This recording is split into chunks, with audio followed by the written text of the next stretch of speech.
ഇത്രയും മഹത്തായ ഒരു പരിപാടി അതിനെ സംബന്ധിക്കാൻ ഞങ്ങൾക്ക് സാധിച്ചത് വലിയൊരു പുണ്യപരമായിട്ടാണ് ഞാൻ കരുതുന്നത്. ഉദ്ഘാടന വേദിയിലുണ്ടായിരുന്ന ശ്രീ പ്രകാശൻ നേരു അവർക്ക്, അതുപോലെ സുഹൃത്ത് മോഹൻ കുട്ടികൾ, ശ്രീ പ്രേമൻ അവർ, അതുപോലെ വികാസമാക്കി ഇവിടെ എത്തിച്ചേർന്ന എല്ലാ സജ്ജനങ്ങളും, സമാധാന ധർമ്മ പ്രവർത്തകർ, എല്ലാവർക്കും ഈ രാമായണ മാസത്തിൽ എൻ്റെ വിനീത നമസ്കാരം അർപ്പിച്ചുകൊള്ളുന്നു.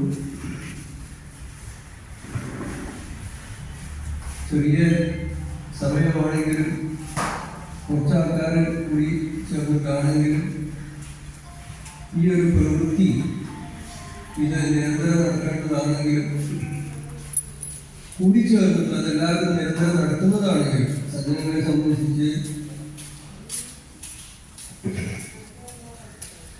രാമായണം, ഭാഗവതം, മഹാഭാരതം ഇതൊക്കെ മറന്നുകൊണ്ടുള്ള ഒരു ദിവസം, ഹാഹന്ത ഹാഹന്ത കഥം നയാമി എന്ന് പണ്ടൊരു രാജാവ്, ഇതൊന്നും ഇല്ലാത്ത ഒരു ദിവസം ആലോചിക്കാൻ പോലും സാധ്യമല്ല. നമ്മളറിയാതെ ഇതൊക്കെ സംഭവിക്കും. ഒരു രാമായണം ചൊല്ലാത്ത ഒരു സന്ധ്യ ഉണ്ടാവില്ല.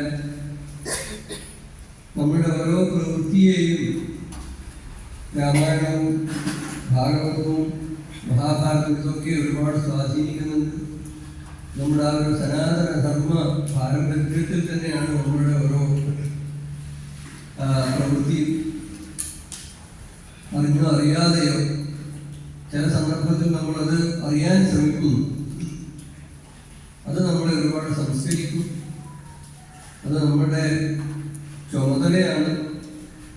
രാമായണത്തിലൊക്കെ ഋഷിമാര് അടക്കി വെച്ചിട്ടുള്ള തത്വങ്ങൾ നമ്മൾ മനസ്സിലാക്കുകയും അത് നമ്മൾ അടുത്ത തലമുറക്ക് അത് പറഞ്ഞ് അത് കൈമാറുകയും ചെയ്യുക എന്നുള്ളത് ഓരോരാളുടെയും ധർമ്മം തന്നെയാണ്. ഈ ഉത്തരരാമചരിതം എന്ന് പറയുന്ന ഒരു പ്രസിദ്ധമായ നാടകമുണ്ട്. ഭവഭൂതി എന്ന് പറയുന്ന ഒരു കവിയുടെ. അത് വാൽമീകിയുടെ ആശ്രമത്തിൽ വളർന്ന ലവകുശന്മാർ ആ പ്രദേശത്ത് നായാട്ടിനുള്ള ശ്രീരാമസ്വാമി അശ്വമേധം യാഗം ആരംഭിച്ച് അതിൻ്റെ ക്രിയാംഗമായിട്ട് ഈ കുതിര സ്വച്ഛന്തമായിട്ട് ഇങ്ങനെ പോകണം. അത് ആർക്കും തടയാൻ പാടില്ല. ആ അശ്വത്തെ ആര് തടഞ്ഞാലും ആ തടയുന്ന ആളെ തടഞ്ഞ് ഈ അശ്വത്തെ നിർബാധം സഞ്ചരിക്കാൻ വിട്ട് ലോകാലോകം മുഴുവൻ സഞ്ചരിച്ചത് തിരിച്ച് ഈ അശ്വമേധയാഗ സ്ഥലത്തേക്ക് എത്തണം. അത് ആർക്കും തടയാൻ പാടില്ല. അങ്ങനെ തടയാൻ സാധിക്കാത്ത ഒരാൾക്ക് അശ്വമേധം ഒളിപ്പിക്കാൻ സാധിക്കുന്നത്. അങ്ങനെ ഈ തമസാ നദിയുടെ പ്രദേശത്ത് ഈ കുതിര എത്തിയപ്പോൾ ലവകുശന്മാരെ പിടിച്ചു കെട്ടി വളരെ പ്രയാസം.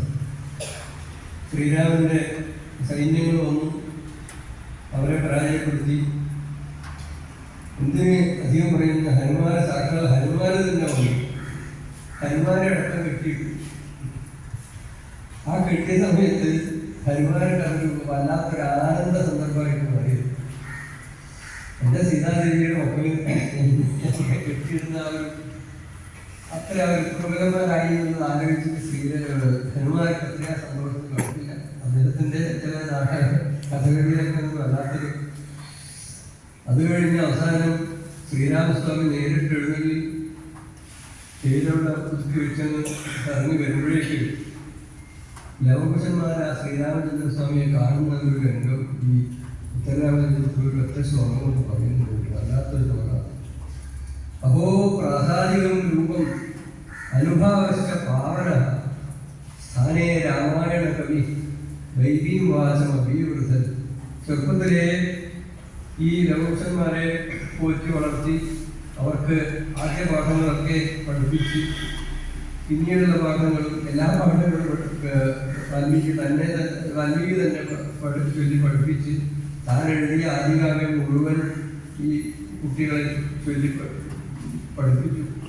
അതിൻ്റെ അർത്ഥം പറഞ്ഞുകൊണ്ടും അതിലൊക്കെ ശ്രീരാമചന്ദ്രൻ്റെ മഹത്വം പറഞ്ഞുകൊണ്ടും ആ ശ്രീരാമചന്ദ്രൻ്റെ വളർത്തച്ഛനും ഉദ്ഘാടനും എല്ലാമായ വാൽമീകി എഴുതിയ രാമായണത്തെ 24,000 ഗ്രന്ഥമുള്ള ഒരു വലിയൊരു കൃതിയിലേക്ക് നായകൻ തന്നെയാണ് ഇപ്പോൾ നമ്മൾ മുമ്പിൽ നിൽക്കുന്നത്. അഹോ പ്രാസാദികം രൂപം, അത്ഭുതം തന്നെ, എന്തൊരു പ്രസന്നമായ ഒരു സ്വരൂപം. പ്രാസാദികം എന്ന് പറഞ്ഞാൽ പ്രസന്നമായ സ്വരൂപം എന്ന് മാത്രമല്ല, കാണുന്നവരിലൂടെ ആ ഒരു പ്രസാദം ഉണ്ടാക്കുന്നത്. ആ പ്രദേശം തന്നെ പ്രസാദം ഉണ്ടാക്കും. ആത്മപ്രസാദം എല്ലാവരിലും ഉണ്ടാകും. ആ സാന്നിധ്യമാണ് നമുക്ക് വല്ലാത്തൊരു അത്ഭുതകരമായ. അല്ലാതെ നമ്മളിങ്ങനെ പുഞ്ചിച്ചുകൊണ്ടിരുന്നാൽ മാത്രം പ്രസന്നമായ സ്വരൂപമാകും. ഏതൊരാളുടെ സാന്നിധ്യത്തിൽ ആ പ്രദേശം മുഴുവൻ പ്രസന്നമാകുന്നുവോ അതാണ് പ്രാസാദികമായ രൂപം. അപ്പോ പ്രാസാദികം അത് കണ്ട് ഈ ലവകുശന്മാരെ വല്ലാത്തൊരു ആശ്ചര്യം തോന്നും. അനുഭാവശ ഭാവന അദ്ദേഹത്തിന് അടുത്ത് നിൽക്കുമ്പോൾ തന്നെ എന്തോ ഒരു പവിത്ര സന്നിധിയിൽ നിൽക്കുന്നതായ ഒരു അനുഭവം താനെ ഉണ്ടാവും ഈ കുട്ടികൾ. എന്നിട്ട് പറയാണ് വാൽമീകിക്ക് നമസ്കാരം. സ്ഥാനേ രാമായണ കവി ദൈവീം വാചം അഭിയുദ്ധത്. വേണ്ട സ്ഥലത്ത് തന്നെ, ഏറ്റവും ഉചിതമായ സ്ഥലത്ത് തന്നെ അദ്ദേഹത്തിൻ്റെ ആ ഒരു കവിത്വം, അദ്ദേഹത്തിൻ്റെ ആ ഒരു ഭാഷാ സ്വാധീനം, വാൽമീകി മഹർഷി അദ്ദേഹത്തിൻ്റെ ജീവിതത്തിലുടനീളം അദ്ദേഹത്തിൻ്റെ അറിവ്, അദ്ദേഹത്തിൻ്റെ എല്ലാ പ്രതിഭയും മുഴുവൻ ഈ രാമായണം എന്ന് പറയുന്ന കൃതിയിലാണ് സന്നിവേശിച്ചിരിക്കുന്നത്. അപ്പോൾ തൻ്റെ സമസ്ത ശേഷിയും തൻ്റെ എല്ലാ ഊർജവും ഇതിലേക്കാണ് ആവഹിച്ച് ചേർത്തിട്ടുള്ളത്. ഒരു രാമൻ എന്ന് പറയുന്ന ആ കാലത്ത് തന്നെയുള്ള ഒരു രാജാവിനെ കുറിച്ചായല്ലോ എന്ന് ചിലപ്പോഴെങ്കിലും ലവകുശന്മാർക്ക് തോന്നിയിരുന്നോ? അത്രയ്ക്ക് വിലകരനാണോ? ഇത്രയൊക്കെ വർണ്ണിക്കാൻ ചിലപ്പോൾ പഠിപ്പിക്കുമ്പോൾ തോന്നിയിട്ടുണ്ടാവും. തെറ്റി. ഇവിടെ തന്നെ യഥാർത്ഥ വേണ്ട സ്ഥലത്ത് ഇവിടെ വളർത്തച്ഛൻ മഹർഷി ആ ഭാഷയെ ഉപയോഗിച്ചു. ദൈവീം വാചം അഭിയുദ്ധൻ. ഇതാണ് ശ്ലോകം. അപ്പോൾ തൻ്റെ പിതാവായതുകൊണ്ട് മാത്രമല്ല, അച്ഛനാകുന്നത് അറിഞ്ഞതുകൊണ്ട് മാത്രമല്ല, അപ്പോൾ ആ സമയത്ത് അറിഞ്ഞിരുന്ന സംശയമാണ്. എൻ്റെ കൃതിയിലെത്തെ ഈ രാമൻ നിങ്ങളുടെ അച്ഛനാകുന്നത് ചിലപ്പോൾ പറഞ്ഞിരുന്നോ എന്ന് സംശയം. ഏതായാലും അങ്ങനെയുള്ള ശ്രീരാമചന്ദ്രൻ്റെ വെറുതെ ഒന്നും ആവില്ലല്ലോ. ഈ ഭാരതം എന്ന് പറയുന്ന രാഷ്ട്രം, ഇന്നത്തെ അതിർത്തി മാത്രമല്ല, എത്രത്തോളം ഈ രാമായണത്തിന്റെ പ്രഭാവമുണ്ടോ അതൊക്കെ ഭാവി രാഷ്ട്രമാണ്.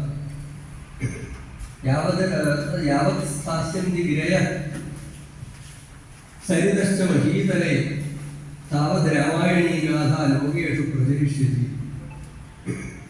നദികൾ ഒഴുകുന്ന കാലത്തോളം, പർവ്വതങ്ങൾ അചഞ്ചലമായി നിൽക്കുന്ന കാലത്തോളം ഈ രാമന്റെ കഥ അത് ലോകത്ത് താനേ പ്രചരിച്ചുകൊണ്ടേയിരിക്കും. അത് പ്രചരിക്കുന്നതും അത് ആളുകളിലേക്ക് അതിന് ഇറങ്ങി ചെല്ലുന്നതിനും തടയാനാകുന്നതാണ്. അത് സംഭവിക്കുന്നതാണ്. നമ്മൾ വിചാരിക്കും നമ്മളിതൊക്കെ ഒരു സമിതി ഉണ്ടാക്കി നമ്മൾ രാമായണ മാസം ഒരു ദിവസം അറേഞ്ച് ചെയ്യുന്നതാണ് എന്നൊക്കെ നമുക്ക് താൽക്കാലികമായിട്ട് തോന്നുന്നുണ്ടെങ്കിലും വാസ്തവത്തിൽ ആ രാമായണത്തിന്റെ പ്രഭാവം കൊണ്ട് ഇത് സംഭവിക്കുന്നു. അത്രമാത്രം പ്രഭാവം മനുഷ്യരാശിക്ക് മുഴുവൻ ഏത് കാലത്തേക്ക് പ്രഭാവം ചെലുത്തുന്ന ഒരു രാമായണം എന്ന് പറയുന്ന ഒരു ഇതിഹാസം. രാമായണം എന്ന പദത്തിന് പല അർത്ഥം പറയാറില്ല. രാമന്റെ വഴിയാണ്, അതൊക്കെ ശരിയാണ്. ഏറ്റവും വേറൊരർത്ഥം എനിക്ക് തോന്നിയില്ല. സംസ്കൃതത്തിൽ ഒരു ഉദാഹരണമുണ്ട്. ആകക്കിങ്കരുടായതേ. അതായത് എത്ര വേഗത്തിൽ പറഞ്ഞാലും കാക്ക ഗരുഡനാവുമോ എന്നതാണ് സംസ്കൃത വരിയുടെ അർത്ഥം. അപ്പൊ കാക്ക ഗരുഡനാവുന്നു എന്ന് പറയുന്ന സന്ദർഭത്തിലാണ് ഗരുഡായതയെന്ന്. അതുപോലെ ഓരോ മനുഷ്യനും എന്താണാവേണ്ടത് എന്ന് ചോദിച്ചാൽ രാമായതേ. നമ്മളൊക്കെ ആ വഴിയില്ല. രാമായുവ എന്നാണ് അതിൻ്റെ സംസ്കൃതത്തിൽ.